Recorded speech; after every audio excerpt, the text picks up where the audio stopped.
I'm CK. I figured I was going to start a new limited series.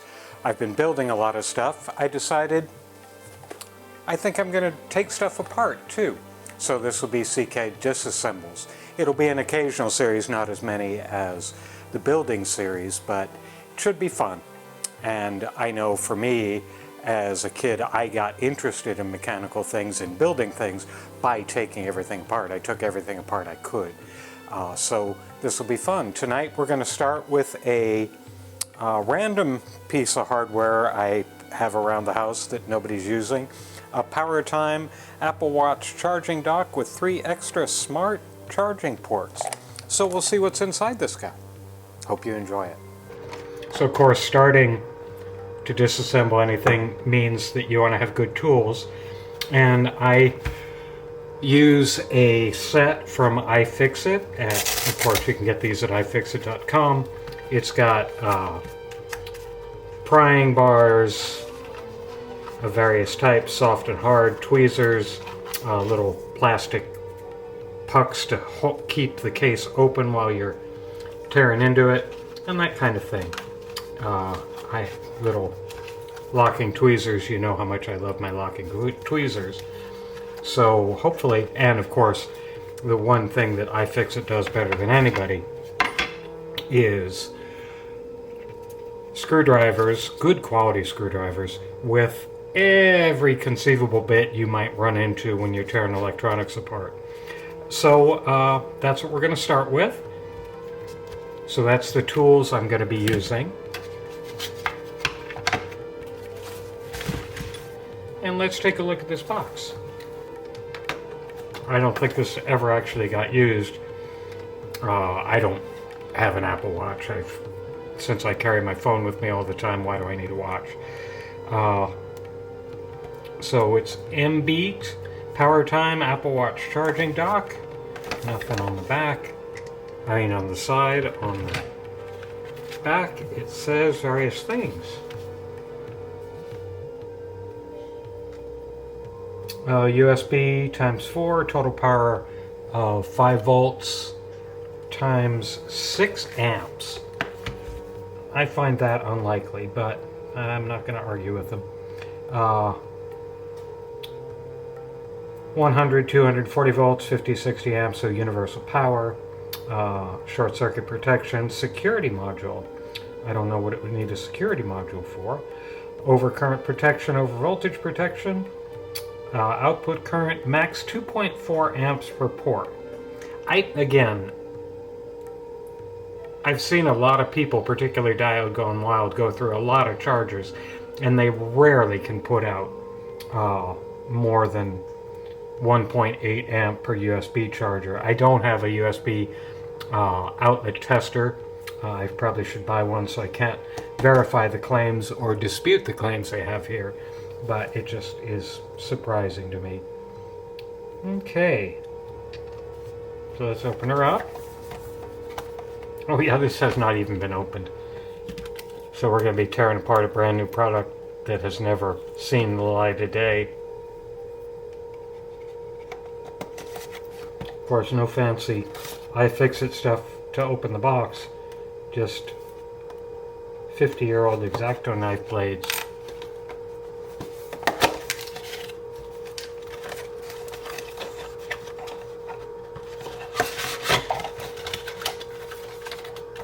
There's the block.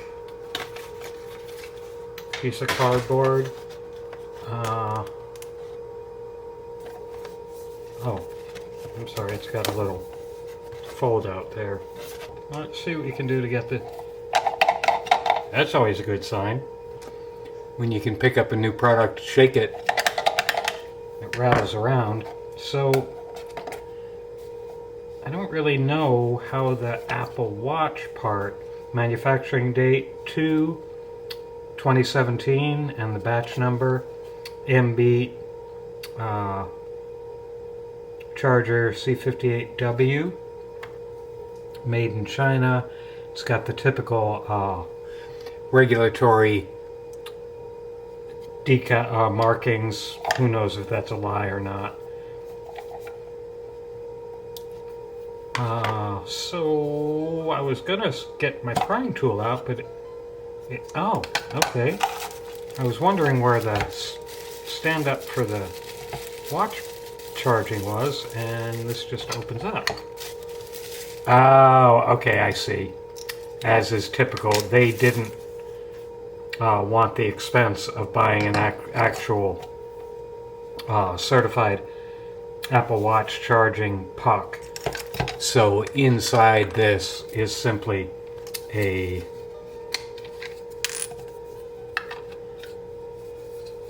stand with a cable run, so you can drop your own Apple Watch charging puck in here, and then plug it in to that USB connector in the base there. So that's kind of cheesy, but it's very, very, very typical. Oh, also comes with a little piece of Velcro loop. Now that I can use.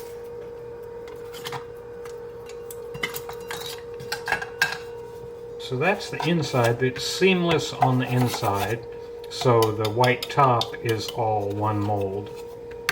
Let me see if there's screws under these rubber feet.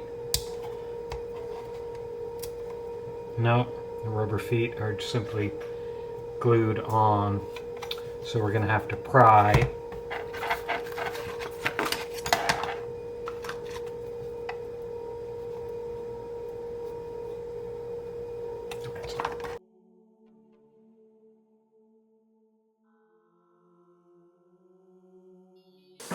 Got a pair of pliers, slip joint pliers, another smaller, thinner, slightly thinner blade screwdriver, but more importantly,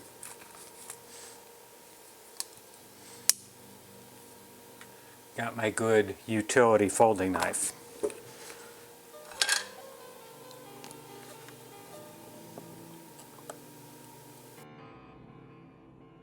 Yeah, I think I may be getting something here, and I'm shaving off enough plastic that I may be able to get the screwdriver in here. Yeah.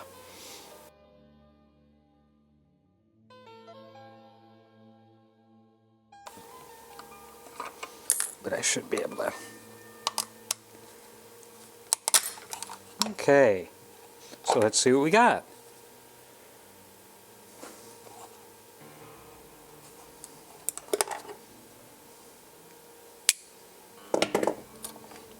It's got back of the circuit board with a bunch of resistors and capacitors. This is a nice little bridge rectifier. It's cute. It's got little squiggle here and squiggle here for AC in, and then a plus and a minus for rectified DC out, which is nice. And that looks to be about it for the back. So there's screws under this potting material, and I thought the potting material would be like soft silicone rubber, but it's actually a little hard, or it's hardened. But as I pry it, it does get a little softer. So let me pry it all off. Right here, there's 7 little holes. I don't know what they're for. I don't know what kind of component would ever go there. There are other blank holes on the board, but that looks like pretty standard through-hole components could go in there. But that, I don't know what would have a pin out like that with 6 holes and 3 and 1. That's a better way to say it. We've got the screws loose, and there it comes out. And here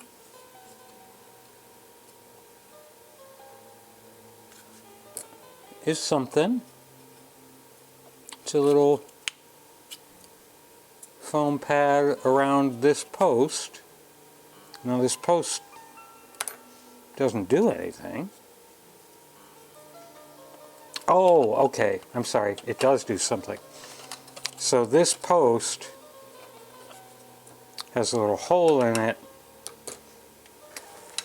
and there's an LED there. So I'm gonna briefly plug this in just so we can see what it looks like. Where did I throw that power cable?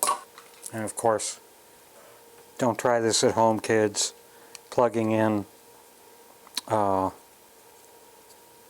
electronics without the case is not a hugely smart idea, but I don't care.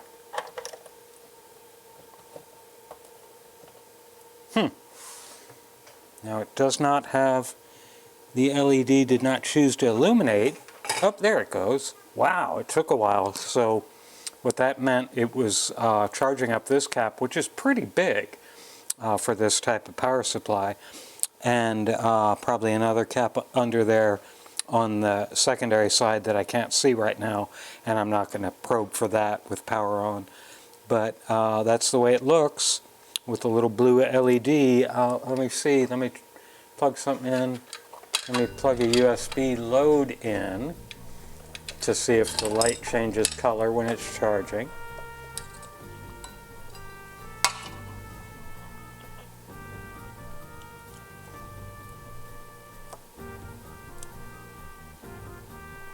So that's going to my iPad, my garage iPad, and it does not, the LED does not change color when it's under load.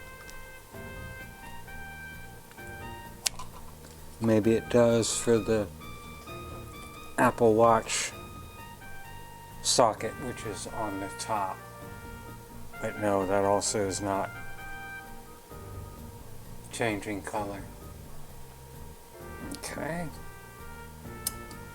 I'm gonna unplug it again, and we'll watch the LED take a long time. 1 and 2 and 3 and 4 and 5 and 6. I'm getting tired counting. It's taken a long time to discharge this capacitor, which also means it's still very willing to give you a nice shock. Now it just went out. I'm gonna pull this plug back out because I don't want it in the way. Now let's take this off, because this looks like shielding. Yeah, this is a metal shielding plate, and I do need my screwdriver again.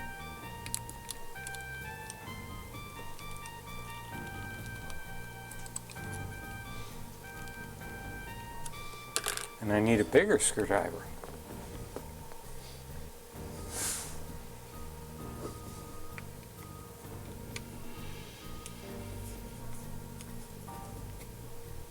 That screw is really in there.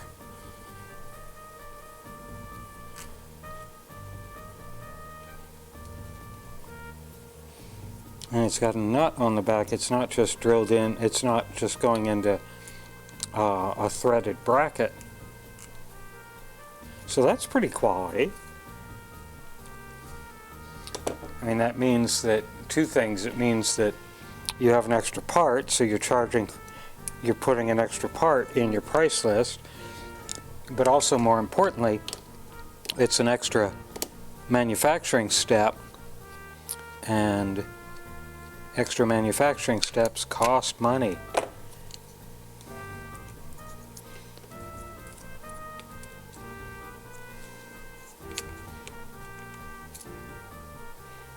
So they didn't skimp on this so far.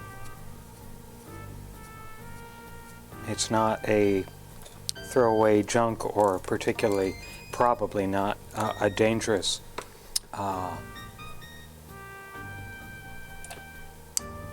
power supply. It looks like it's probably quality and safe. So there's another screw and nut. That's a number, it looked like a number 6. And yeah, this is a nice little piece of shielding.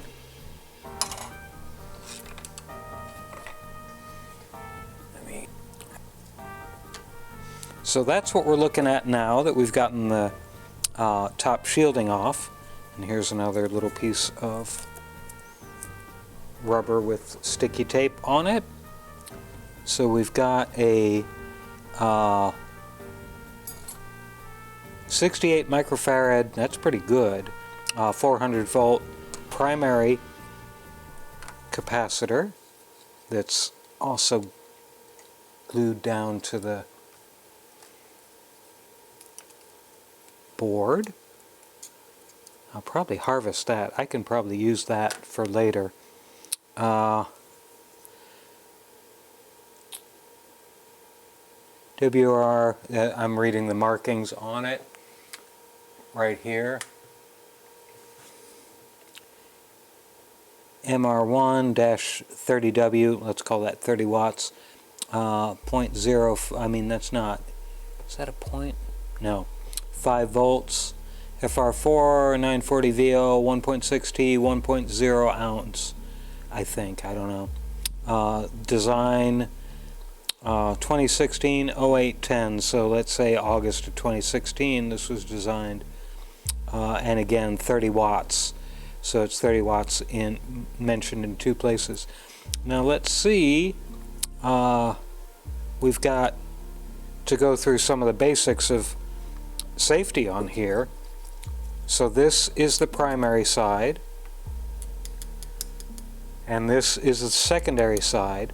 And as you can see, there is a great deal of distance between the primary and the secondary. That's 5/8, I'm sorry, 5/8, 5/16 of an inch between the traces, down to 1/4 inch right there where the optocoupler is. But that's plenty of distance to prevent arcing across from primary to secondary, so that's certainly nice. And this capacitor, the interference capacitor between the primary and the secondary side, I can't tell what class it is. I don't see any markings on it.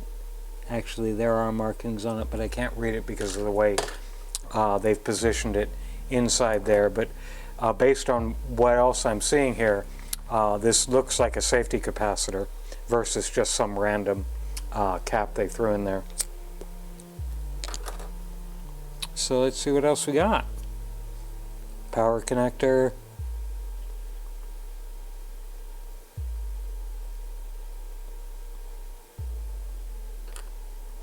An inductor, which is interesting. I'm actually not sure what this is for.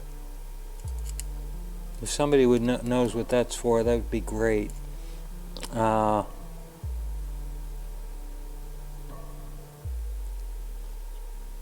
it's coming from the hot side. It's coming from mains, it appears.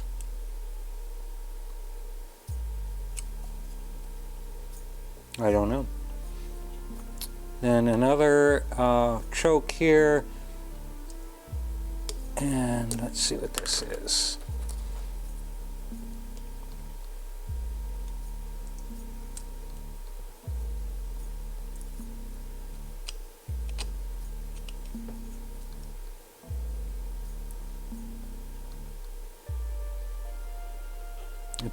Another capacitor. Then the transistor, transformer, which is really big, and a nice power transistor. Then some output smoothing caps. I don't see a rectifier on or any diodes on this side, but I mean they've got 1, 2, 3 power transistors, and under this I bet that's fusible. So this is really nice. I'm impressed by that. and then good connections. So this might actually put out the actual rated power it says. So I'm not going to tear this down any further. I'm actually going to test this under load somehow or other, but I can't do that right now because I don't have a USB tester to put it under load. We've got it set up in the pan of ice. Again, I obviously don't recommend that anyone else plug a bare circuit board in to 110 volt like I'm doing. I'm doing it because I want to, but I don't recommend it. You shouldn't do this. You can hurt yourself. I don't know what other disclaimers to put. So let me plug the dummy load in. Make sure we're all lined up here and focused. Seems to be. And we'll plug this into mains. And again, with this big honking capacitor in here, this power supply takes a couple of seconds to charge up and go online. So, am I plugged in on that side, on that end? Yes. Okay, see again, it takes a long time for that thing to come up to power. And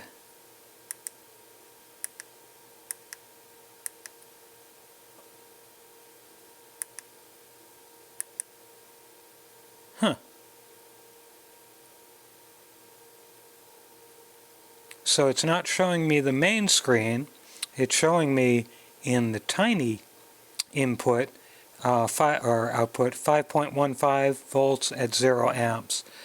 I don't know why I'm not getting the big.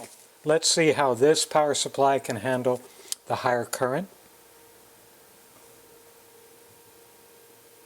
Take the 1 amp, give it the 1 amp load. 1.7 amps, handling it perfectly fine. Let's take it up to 3 amps. Oh yeah, look at that. 3 amps, and it is still putting out 5.06 volts. That's really good. This power supply, now after running this, I really recommend this dock. It is very, very capable. I mean, again, 3 amps is a lot of draw for most USB power supplies, and it hasn't, I mean, it's dropped a nominal amount of voltage. That's really neat.